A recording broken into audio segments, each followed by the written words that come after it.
Hi. Thanks for the introduction. Thanks to everybody, faculty and staff here who worked hard to make this happen. These events don't happen by themselves. Let me just quickly explain how I'd like to conduct these 5 talks. First of all, they are pitched to non-experts. As I look in the room, I see several experts, and I think I can promise all of you that you will be bored to death. These talks are all 5 are going to be elementary. Let's see. Now, I have lots of slides with the idea that I can maybe get through a fair amount of material. For God's sake, don't take notes. I'll be happy to post the slides on the web. Just listen and think. Don't take notes. It'll be counterproductive. Okay, the first of the talks is recycled, and it is prepared in comparative. There it is in tech. The last 4 are handwritten. All right. So let's get started. All right.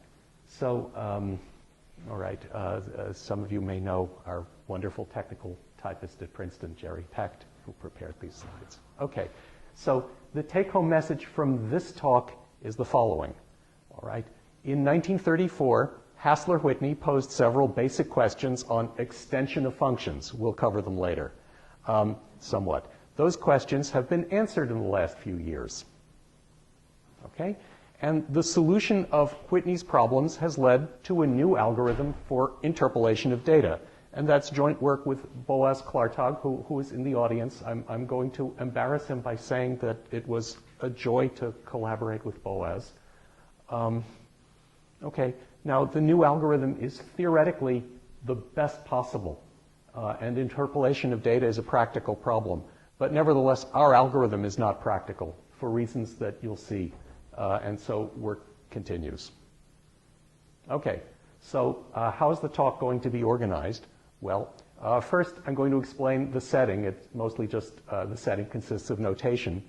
Then I'll say what Whitney's classical problems are, but I'm not going to explain much about the solution. Some of the solution will become clear in my later talks, and some will, for some, we'll hear from Kevin Luley and Aryeh Israel.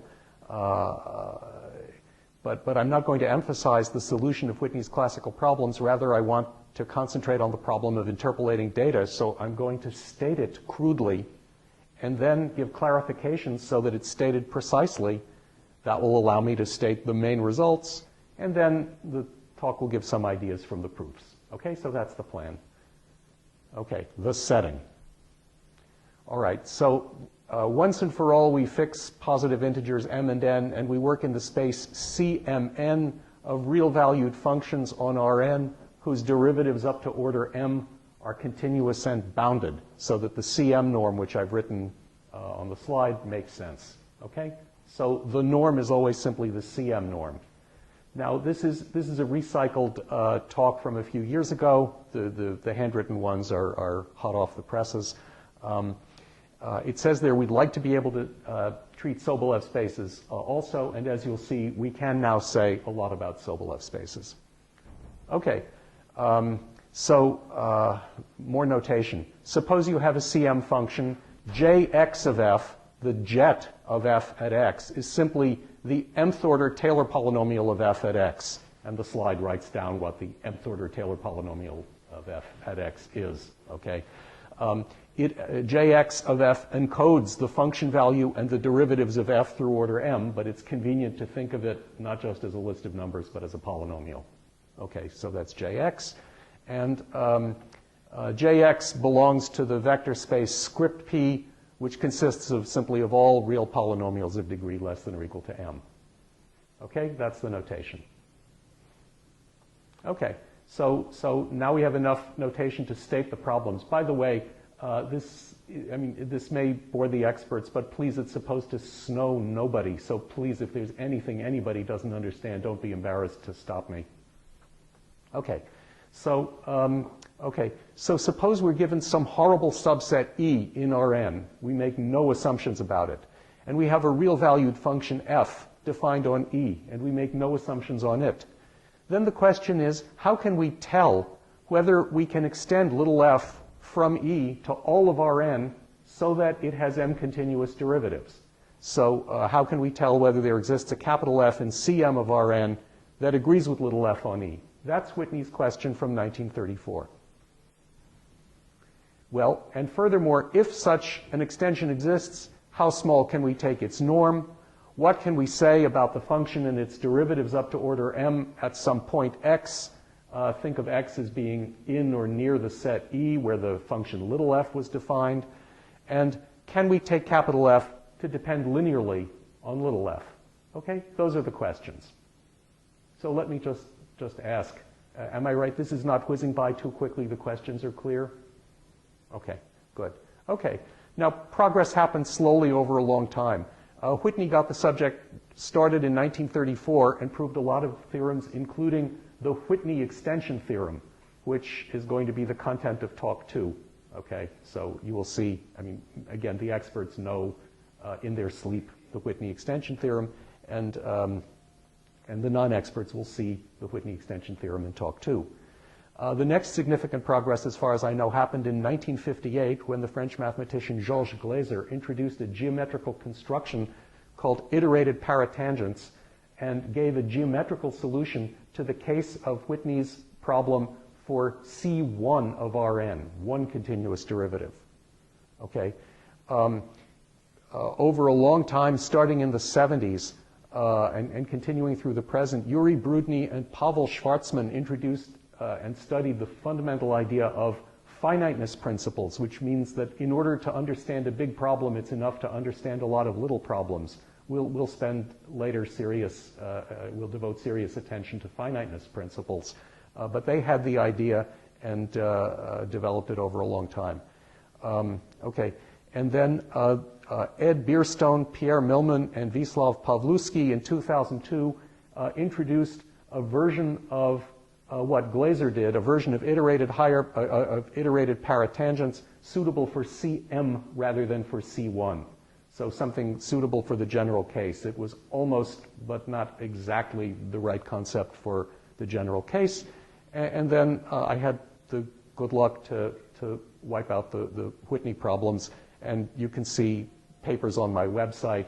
And to see my papers, just go there. And to get the references to the other papers, look, I mean, the shortest thing I can say now is just look in the bibliographies of papers there. Okay. That's all I want to say about Whitney's classic problems. Now I want to get to the problem of interpolation of data. So, all right, so we have a lot of data, and we would like to fit a nice smooth function to the data. So again, we fix positive integers m and n, and again, we work in Cm of Rn, because that's the simplest space for the moment. Later, we'll be working in other spaces. We have a function defined now on a finite set in Rn. Let's say it consists of capital N points. Imagine that little m and little n are fixed and not very big, but capital N is big. Imagine that we have, let's say we would like to find a C3 function on the plane. So maybe little m equals 3 and little n equals 2, and I give you 1 billion points. Capital N equals 1 billion. And I tell you some function at 1 billion points, and I ask you to fit that by a smooth function. How well can you do that? Now, when we're fitting data, we don't need to fit the data perfectly, and so I'm going to introduce a tolerance, a function sigma that takes E to the non-negative real numbers. If I set sigma equals 0, that's zero tolerance. That means I demand perfect agreement with the data. Okay? So that's the setup. And now I want to compute a function. Is sigma continuous? Oh, remember, E is a finite set. So simply, it's at each, I have 1 billion points. At each point, I have a function value and a tolerance. Think of experimental data. I have an observed value and an error bar. Okay? Okay. Thank you for demonstrating that one can ask a question and actually get a reasonable answer. Okay. Okay. And any other questions? Is it completely clear? Okay. All right.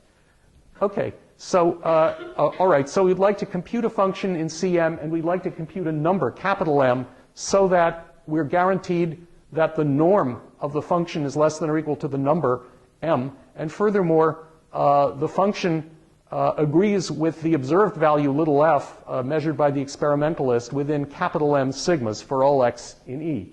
And we'd like to take this m as small as possible. Notice, I think it's fair to say it seems unnatural to use the same m in both equations. Why should the norm be bounded by the same number as the number of standard deviations in the error? And the point is simply, I didn't tell you what sigma is. And so if you want to use two different m's, all I have to do is multiply sigma by a constant, and now I'm dealing with the problem with the same m again. And so it's convenient to deal with just one number m for reasons that you'll see in a minute. Okay, so that's the question. Now, of course, it's not very well formulated. It's just vague. And so we'll formulate it more precisely very soon, but not quite yet. Okay, so let's define a norm, little f sub E sigma, and it's simply the best possible m that we can get. So it's the inf of all capital M for which there is a capital F whose norm is less than or equal to capital M and which agrees with the little f to within m sigmas. Okay? So that's a norm. If that norm is small, then we can do a good job of approximating the data. We have a function with a small norm that approximates the data very well within very few sigmas. And instead, if m is enormous, then the data are very hard to approximate by a smooth function to the given tolerance. Okay? Well, it's a semi-norm. Let's see.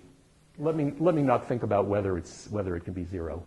But I mean, it satisfies the triangle inequality, obviously. And yeah, I meant to say, if it's zero, doesn't mean that it has to be zero. I believe that. Okay. Okay. Oh, wait a minute. Let's see.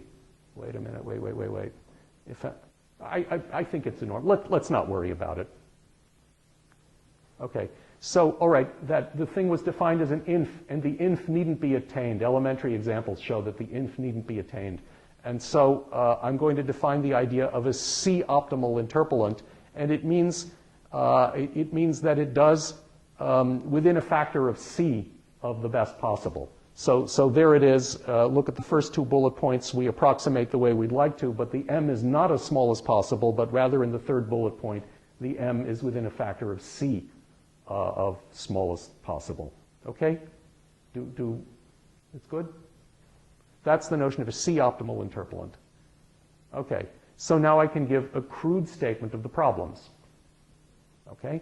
So given an interpolation problem, that means given the little m, the little n that tell us which function space we're in, and given a finite set E and functions f and sigma that tell us the mean and the error bar of our measurements, we're going to, the problems are compute a C-optimal interpolant for C not too big, and compute the order of magnitude of the norm.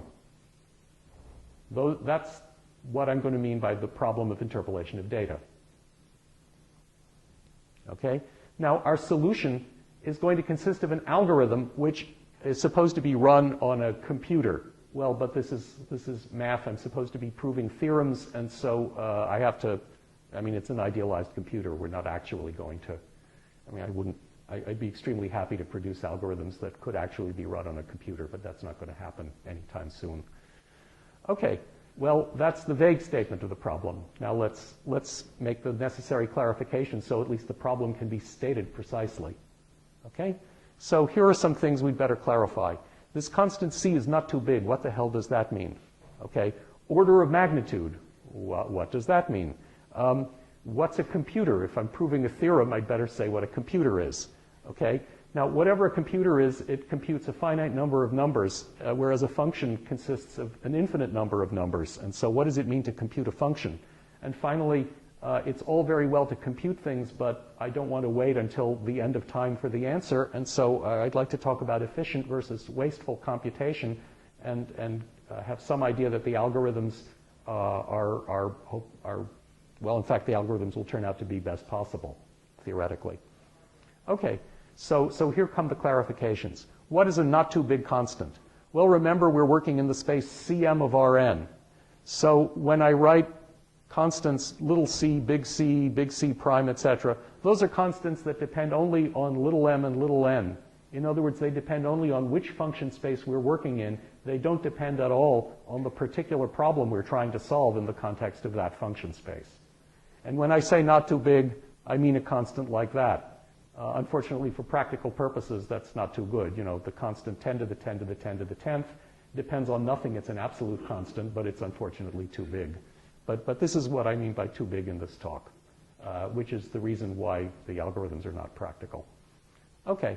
To compute the order of magnitude of some quantity x means that I compute some quantity y, which is guaranteed to differ from x at most by multiplicative constants of the preceding form. Okay, so there it is on the slide. That's what it means to calculate the order of magnitude of some non-negative real number x. Okay? All right, now what about the computer? Well, in 1940-something, John von Neumann wrote, I guess, one of the great papers in the history of human thought explaining how a computer should work. And, you know, so a computer has a RAM with memory cells, and it has registers in which you can do arithmetic and simple logical operations, and there's a flow of control. And, I mean, I think we're all familiar with the basics of that, and that's what I have in mind. The only thing is that for this talk, I'm going to make an assumption that idealizes the truth. I'm going to assume that every memory cell in the RAM can hold an arbitrary integer and an arbitrary real number perfectly with no error. Actual memory cells hold approximations to real numbers and integers that aren't too big. I'm going to assume that when the registers perform arithmetic operations, they make no round-off error. And among the basic operations are the exponential, the logarithm, and the greatest integer functions.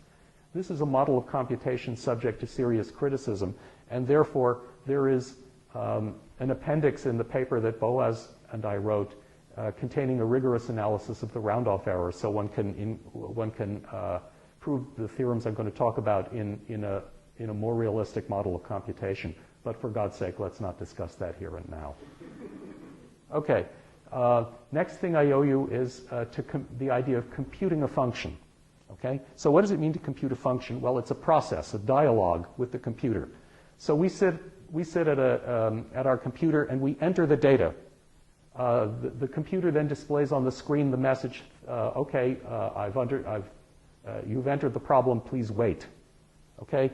The computer then performs one-time work. And then we see on the screen the message, okay, I've understood the problem. You can now ask me any query you like, and I have computed the function capital F. So the computer responds to our queries. A query consists simply of a point of Rn. We type in the coordinates of the point, and the computer responds to our query by giving the function value and also the derivatives up to order m of the function at the given query point. And that's a fair question because our function is guaranteed to be Cm and no better. So that's what the computer owes us in response to a query. Okay? So that's what it means to compute the function. That we enter the data, the computer does one-time work, then responds to queries by telling us function values and derivatives at a given query point. Okay? Is it clear? No objections. Okay. Now, finally, is our calculation absurdly wasteful or is it efficient? Well, to be efficient, it's got to make minimum use of the resources of the computer. And what are those resources? Well, there are three significant ones. First of all, the number of elementary operations used for the one-time work. An operation is, let's say, add two numbers together or fetch a number from memory or something like that. Okay? The number of operations used for the one-time work. Also, the number of operations used to answer a query. Notice it's very important to keep that number down because the one-time work will be done once, whereas there will be lots of queries. And then also the number of memory cells in the RAM, where remember each memory cell is supposed to be able to hold one number to perfect accuracy. So those are the three types of computer resources which our algorithms might make use of. And one could think that depending on what you want to optimize, maybe there are trade-offs. You can maybe use the minimum possible amount of memory, but then you will use lots and lots of one-time work or something like that. But in fact, the good news is that there are, let me go back. There are going to be no trade-offs. Our algorithm optimizes all three of these things simultaneously. But I'm getting a little ahead of the game. There's one other crucial point I want to make in specifying the problem. Namely, I'm only interested here in algorithms that will work on any interpolation problem. That is, for a given little m and little n, for any finite set capital E and any function little f and any sigma.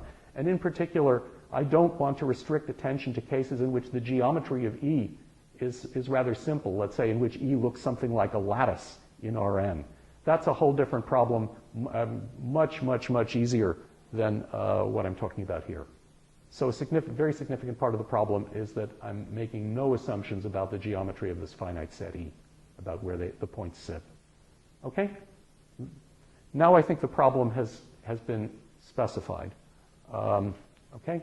And so now that the clarifications have been given, I can state the theorems. So, okay, well, given an interpolation problem, and remember there, look at the bullet points, those are the data for an interpolation problem. Okay? All right. All right, so the first theorem says that we can compute a C-optimal interpolant using C n log n operations of one-time work. I remind you, capital N is the number of points of the set E. Okay? C n log n operations of one-time work, C log n operations per query, and C n memory cells of RAM. Okay? And the second theorem is that we can compute the order of magnitude of this norm using at most C n log n operations and at most C n memory cells of RAM. And I remind you also that all these constants C are supposed to depend only on which function space we're working in. Okay? Now, from a theoretical point of view, these algorithms are very, very likely the best possible because of trivial lower bounds for the difficulty of the problem. So for computing a function capital F, obviously we had better at least look at the problem. The problem consists of capital N numbers, so we had probably better do at least capital N amount of work. In terms of the query, we had better at least read the query and then print out an answer. So the query work is at least 1. And if we've decided that our tolerance sigma is 0, then if we happen to enter as a query point one of the data points, we had better get out the function value that we entered. So we had better be holding all the data in memory. And so we need memory at least n. And if you look at theorem 1, the one-time work, the query work, and the memory differ from those trivial lower bounds only by logarithmic factors. Are the logarithmic factors really there? We don't have any proof that the logarithmic factors are needed, but there are problems that appear to be much, much easier than ours, for which nobody knows any algorithm that does better than the logarithmic factors. So it's plausible, although we don't have a proof, that theorem 1 and similarly theorem 2 are best possible. Okay, it's trivial that they can't be much improved. Yes.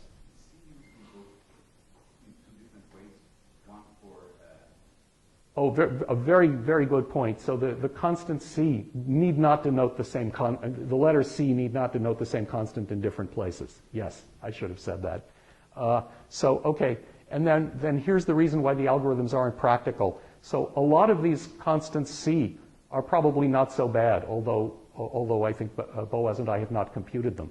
Okay. How did that happen? Is that a significant distraction? Okay, let's ignore it. Okay. Okay, so one of these constants C is very bad, precisely 1. Namely, we're computing a C-optimal interpolant for a very, very bad constant C. And so we have a rather efficient way to compute something which can be improved by no more than a factor of 10 to the 10 to the 10 to the 10th or something like that. Thank you very much. Okay, but there is precisely one point where I believe where these enormous numbers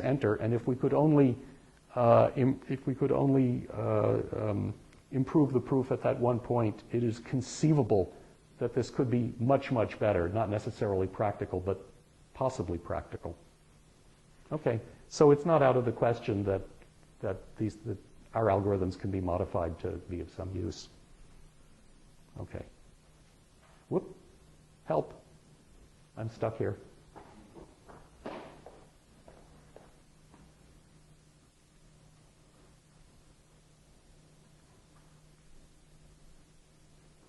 Thank you. Okay. Let's see what happens. Excellent. Okay. So those are the theorems from the first lecture. All right. Let's see some ideas from the proof. Now let's see how many.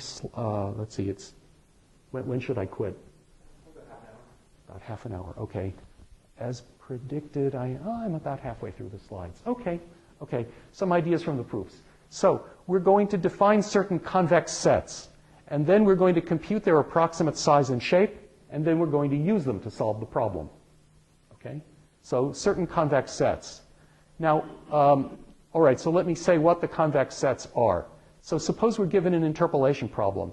Now, let's fix a particular point x in Rn, and let's fix a number capital M, and then let's define the convex set gamma of xm, and this is going to be a convex set in the finite dimensional vector space script P of all possible Taylor polynomials.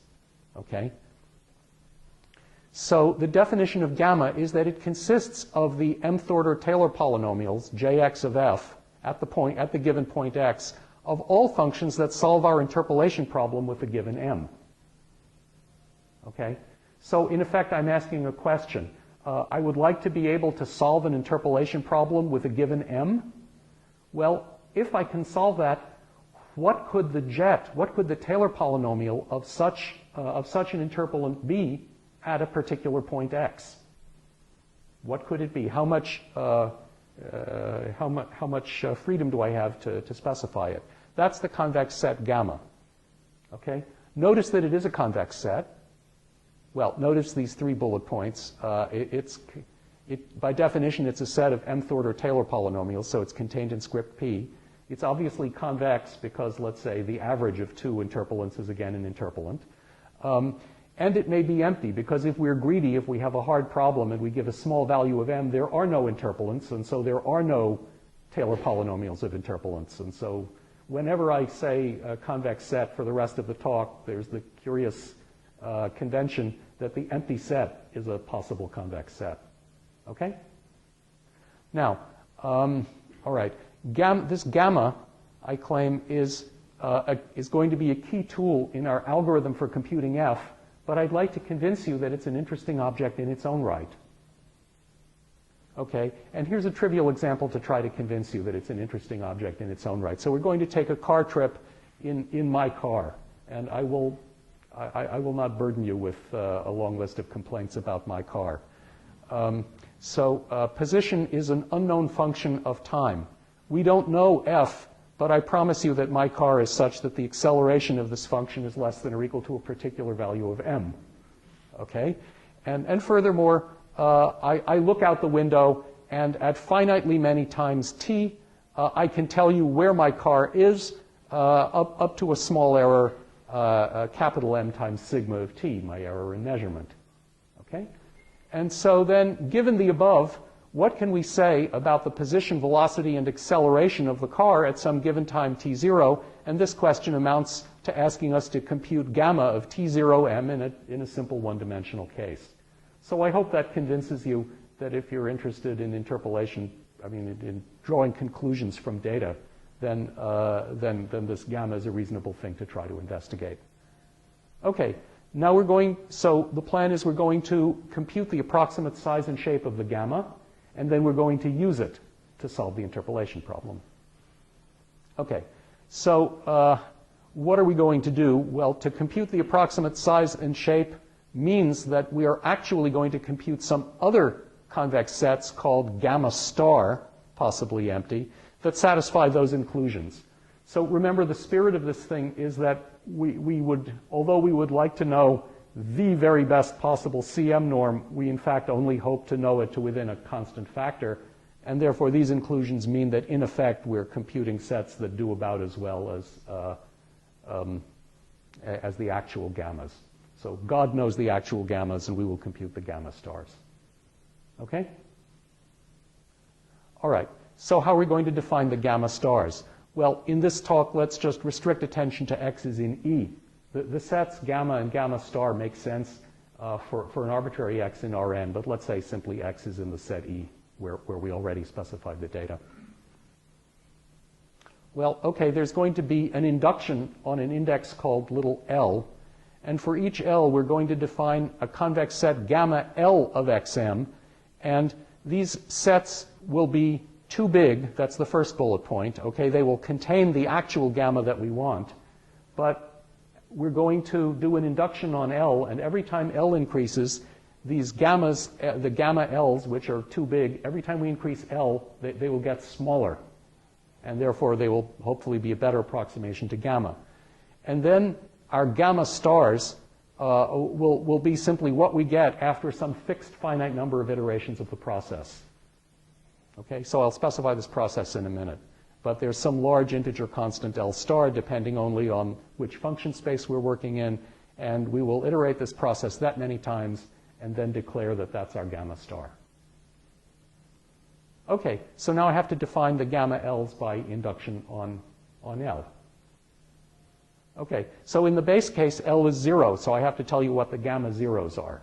And it's very trivial. Gamma 0 consists of all Taylor polynomials that satisfy these conditions in the box.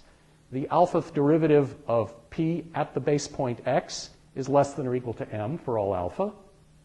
And furthermore, the value of p at the base point x differs from the data f of x by at most m sigmas. Now, this p is supposed to be the Taylor polynomial of something which has a norm at most capital M, and therefore it had better satisfy the first set of inequalities. And furthermore, it approximates the data at all the data points, and in particular at the one data point x, and so it satisfies the second inequality. Okay? And so that's the definition of gamma 0. Notice that gamma 0 is indeed a convex subset of script p. It may be empty, but it certainly contains the true gamma of xm. And gamma 0 simply represents the information that we get about the problem if we forget about all aspects of the problem except that the required conditions are supposed to hold at the single point x. So that's grossly too big. Okay, now the induction step. Okay, so let's fix an L, and let's suppose we've defined all the gamma L's. So we've fixed M also, let's say, and we've defined all the gamma L's over all the points x and E. And we assume it's convex, and it contains the true gamma. And then, given that, we're going to define the gamma sub L plus 1. And we will check that they are, again, convex, but that we've made progress because gamma L plus 1 is contained in gamma L, so they're getting smaller even though they're too big, and they still contain gamma of xm. That's what it means to do the induction step. Okay? All right, and so in order to do this, we're just going to use a trivial observation, which is a particular way of writing Taylor's theorem. And so here it is. So suppose we have a function in Cm, and suppose its norm is at most capital M. Now let's look at its Taylor polynomial at two different points. P and P prime, these are the jets of f at the points x and y. Of course, if x and y are close, then P had better be close to P prime. And the estimate that you see there on the slide is simply what you get. I mean, it is Taylor's theorem. Okay, so that tells you how close the jets are for the same interpolant at two different points. Now, to make use of that, then, well, there's a corollary about the gammas. Suppose you have 2 points of E, and suppose I give you a P belonging to the gamma of X. Well, then there is a P prime in the gamma of Y that satisfies the inequality that you see there. Very simply, if P comes from the gamma, that means, by definition of the gamma, that it's the Taylor polynomial at X of some interpolant. Well, take P prime to be the Taylor polynomial at Y of the same interpolant. And this is what you get from Taylor's theorem. So this property of gamma must be true, trivially. Let's use that to carry out the induction. All right, so we use the corollary to define the gamma L plus 1, and there it is. Gamma L plus 1 consists of all the p in gamma L, such that for every y in E, for every other point y in E, there is a p prime in gamma L of y m, for which the inequality is true. Okay? I'm going to take that, for purposes of this talk, to be the definition of gamma L. Actually, we'll change the definition, but not. We won't see the change in the definition. We'll just assert that it will be changed. But for the moment, let's take that to be the definition. Okay? Is it clear? You may be bored, but you're not snowed. Okay. All right. Now, notice that gamma L plus 1 is obviously a convex set, possibly empty. Okay? Go back. Let's go this way. Look at these conditions, and if P1 and P2 satisfy these conditions, so does their average. It's obviously convex. It's not, it may be empty. Okay. Gamma L contains gamma L plus 1 by definition, because gamma L plus 1 is defined to be the set of all things in gamma L such that blah, blah, blah. Okay. And furthermore, gamma L plus 1 still contains the true gamma thanks to the corollary. Okay? All right. So we've succeeded in carrying out the induction. So we have now, by induction on L, computed a family of convex sets gamma L of xm, which contain the true gamma, but which gets smaller as L increases.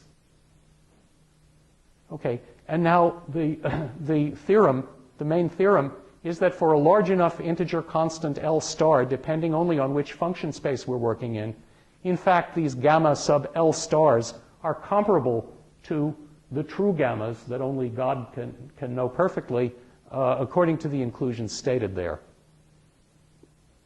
Okay, and so we have succeeded in computing the approximate size and shape of the gammas. That's, as far as I can tell, a hard theorem. And so the hardest of the 5 lectures will be some ideas in the proof of that. Okay, so we've succeeded in computing the approximate size and shape of the gammas, but the computation is too expensive. It's too expensive for multiple reasons.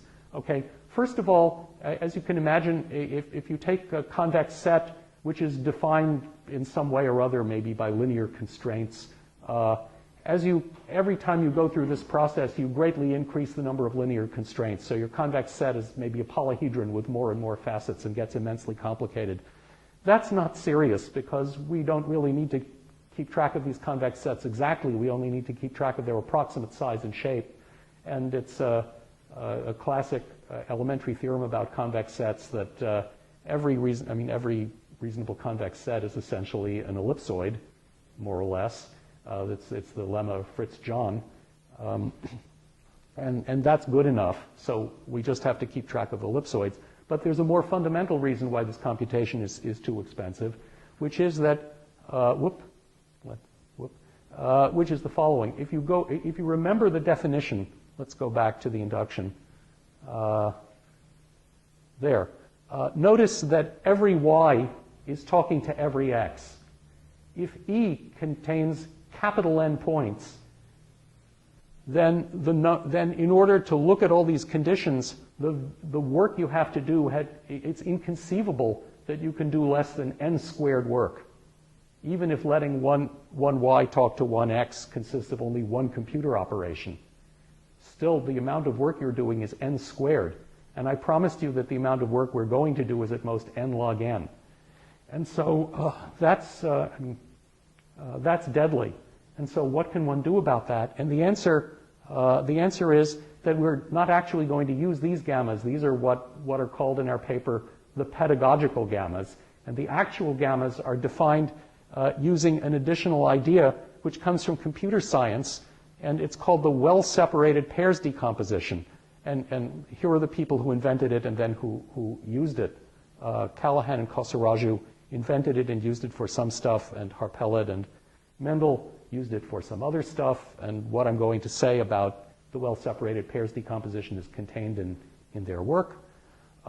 There's also something else called the balanced box decomposition tree by other computer scientists. We need to use that, but I'm not going to mention that at all in any of these talks. Still, I wanted to give credit. Okay, so in order to explain these ideas, let's see, how much time do I have? 15 minutes? Okay, good. I'm going to make it. Okay. All right, yes. So in order to explain the ideas, I'm going to introduce a much easier problem than interpolation in CMN. We're just going to compute the Lipschitz constant of a given function. So suppose now that f is a real valued function on a large finite subset of Rn.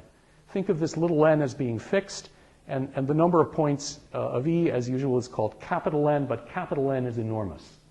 Okay?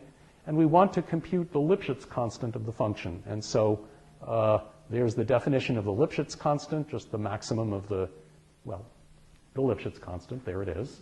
Okay? Okay. And we have to take a maximum over all x, y, and E distinct.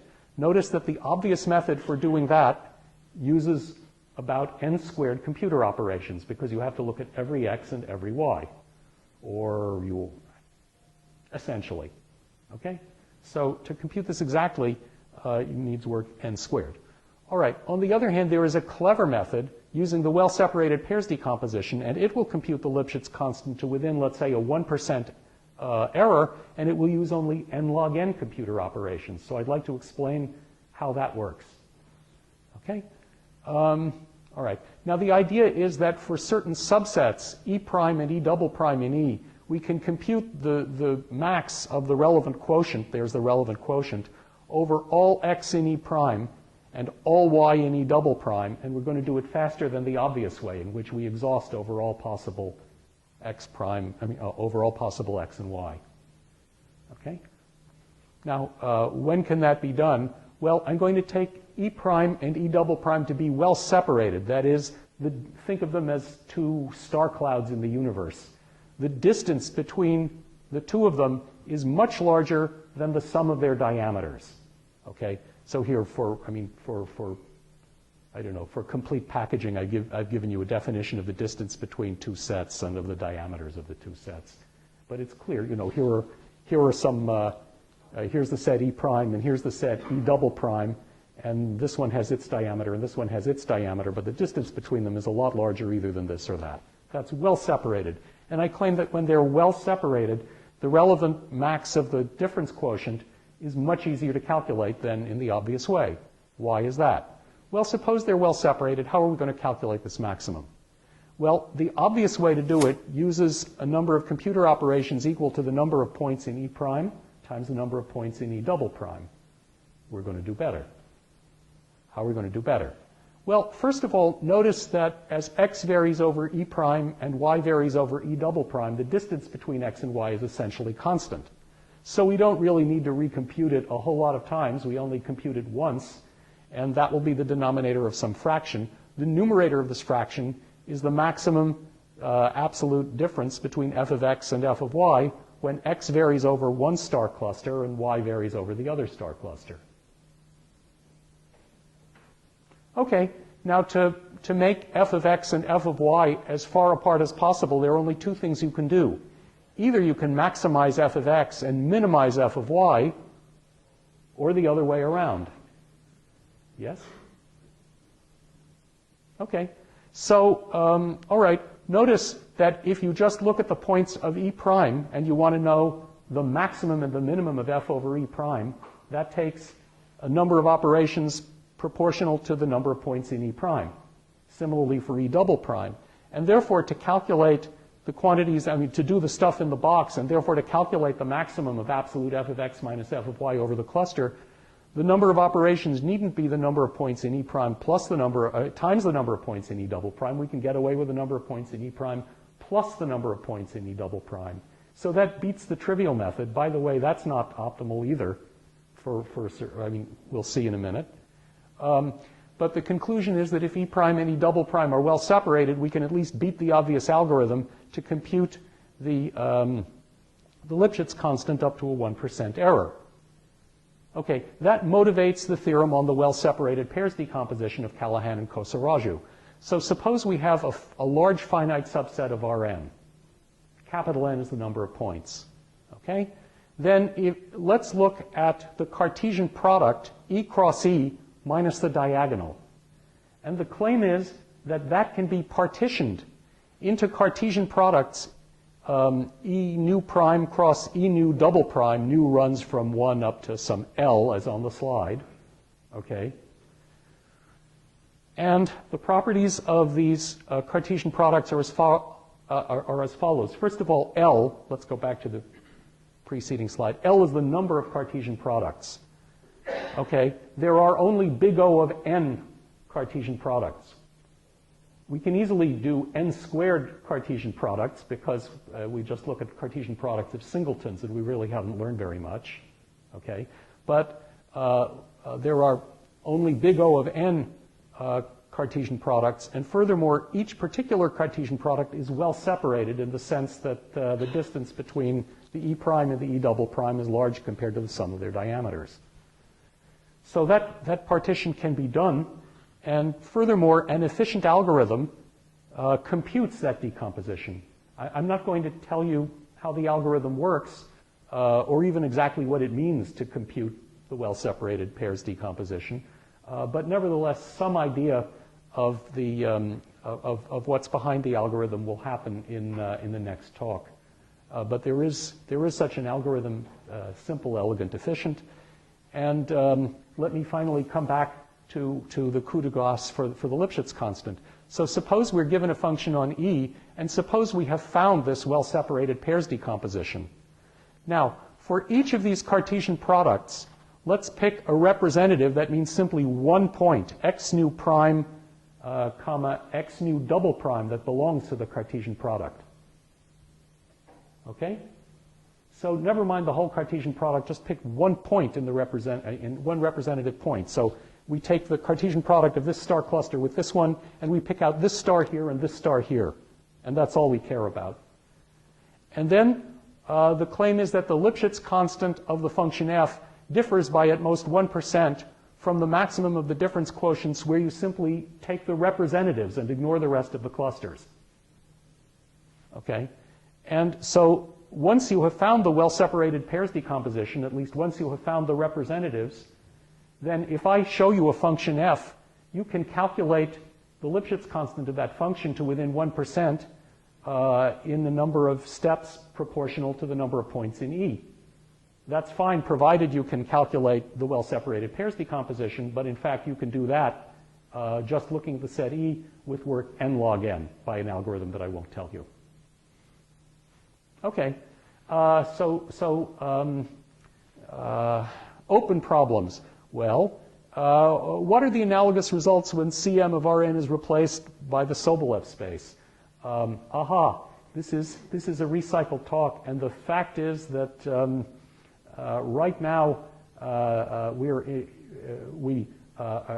Israel, Kevin Luley, and I are in the process of writing down an analogous algorithm which we believe will do the same thing for Sobolev spaces of functions on Rn whose derivatives up to order m belong to Lp when p is bigger than n. So I won't belabor that now. I'll just say when this talk was first written, when these slides were produced, this was a completely open problem for which it appeared that there was no hope.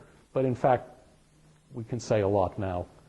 Okay, second problem, which I think we are just beginning to think about. And you'll hear from Harry Narayanan in his talk. Suppose that we have a cloud of points. We have a large finite set of points in Euclidean space, and suppose we want to find a Cm smooth manifold, X, that passes through or close to all of those points, but this X needn't be the graph of a function. So think of, for example, think of a lot of dots that lie close to a sphere or a Mobius strip.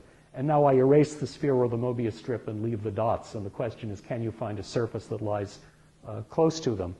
And so a little something is now known about that. We're just starting to think about that. In particular, when the slide was was produced, I thought that was the right way to phrase the question. Harry has taught me that this is actually not the right way to phrase the question, and so you'll be hearing from Harry about the correct version of the question, I believe. Okay, that may be the last slide. Yes, it is. It's the last slide. Okay, thank you.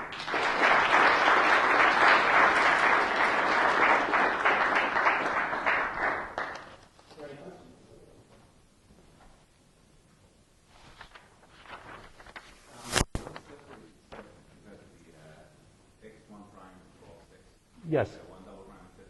That separation depends on the function? No, it has nothing to do with the function. It depends only on the set. So I give you a set, and you look in the paper of Callahan and Kosaraju and see how in n log n steps you can produce this decomposition. And there is no function.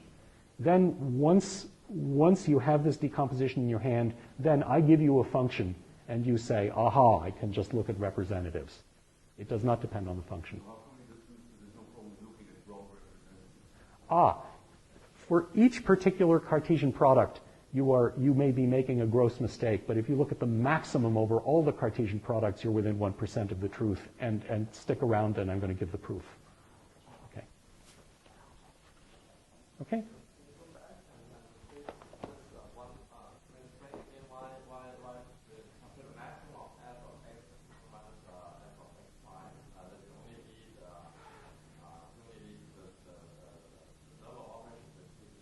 Oh, there. Okay. Okay, so there are 2 points. First, do you agree that you should either maximize one and minimize the other? Okay. I give you this star cluster, and I ask, what's the maximum of f over this star cluster? So I just look at f at every point of this star cluster, and I see which is the biggest and which is the smallest. Okay, so that's proportional. The work of that is proportional to the number of stars in this cluster. And similarly here, and I have to do those 2 things, and so it's the sum. That's all. Okay? When you're talking about these sets gamma, yes. At some point you had the 2 things that it was comparable to. It was the gamma yes. star, and then on the other side you had gamma L star of a smaller constant. Yes. Is there any guarantee that one on the left is not? If you're multiplying it by a smaller constant, or right. multiplying the n by a smaller constant. Right. Oh, so you could find that one is.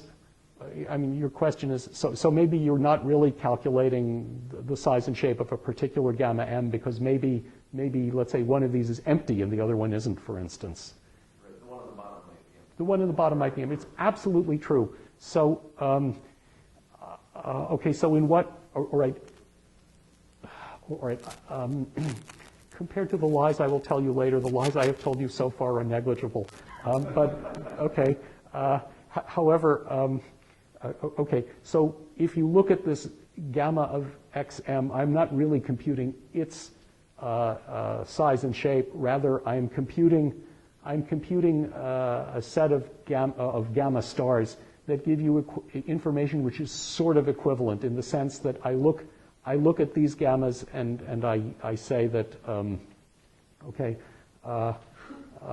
so let's say if my gamma stars tell me that there is an interpolant whose norm is at most m, then in fact there is an interpolant whose norm is at most m. Furthermore, if there is an interpolant whose norm is at most 10 to the minus 5 times m, then my gamma stars will tell me that there is an interpolant of norm at most m, even though God knows that there is an interpolant whose norm is smaller by a constant factor. I will never know that. But so these gammas, the correct statement is not that these gamma stars are comparable to the true gammas, but they give information which is close to the information given by the true gammas, and what you lose is the very best value of m. If you're willing to live with some slop in the value of m, then you get the same information from the gamma stars as from the gammas.